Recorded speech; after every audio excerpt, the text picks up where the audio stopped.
இல்லாத காதல் என்பது ஒரு மிக அழகான உணர்வு.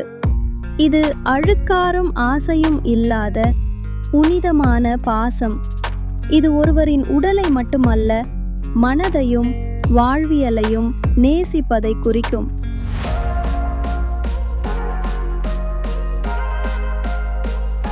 இப்படி ஒரு ஆசையற்ற காமமில்லாத காதல் ஒருவருக்குள் வந்துவிட்டால் அவர்கள் எவ்வாறு எல்லாம் செயல்படுவார்கள் என்று பார்ப்போம். அந்த நபரின் நலனையே முக்கியமாக கருதுவார்கள். அவருக்கு என்ன வேண்டும்? அவர் மகிழ்ச்சியாக இருக்கிறாரா? அவருடைய கனவுகள் நனவாகும் வழியில் உதவலாமா? இது போன்ற கேள்விகள் தான் அவர்கள் மனதில் சுழலும்.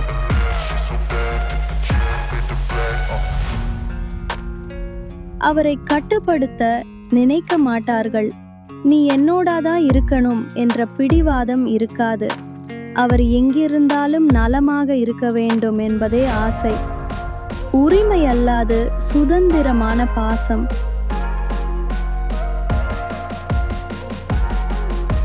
அவரை ஆதரிக்க காத்திருப்பார்கள். அவர் கஷ்டப்படும் போது மனதார உதவ தயார். அவருக்கு துணையாக தோளாக இருப்பது பெருமை என நினைப்பார்கள்.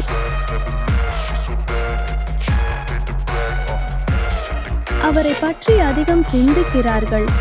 நாளடைவில் இந்த பாசம் தியானமாகவே மாறும். அவருடைய சிரிப்பும் கண்ணீரும் மனதுக்குள் நிறைந்திருக்கும். அவரால் பாதிக்கப்படாமல் ஆன்மீக ரீதியாக உயர்வார்கள்.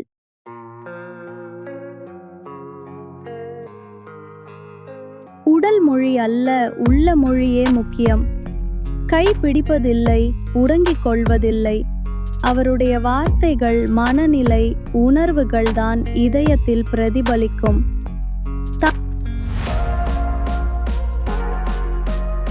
தங்களுடைய ஆசையை விட அவருடைய அமைதியே முக்கியம்.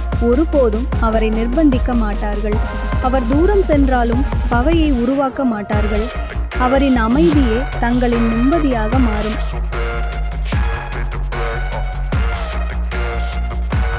தன்னலமற்ற அன்பு. அவன் எனக்கு வேண்டியவன் என்பது இல்லை, நான் அவனுக்கு பயனுள்ளவனாக இருக்கணும் என்பது முக்கியம்.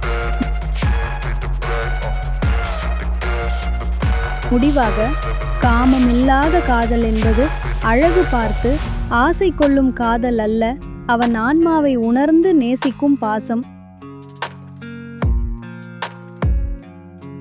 இது மிகவும் அரியதும் உயர்ந்ததும். இதை அனுபவிக்கும் நபர் உண்மையில் பரிசுத்தமான நெஞ்சம் கொண்டவர்.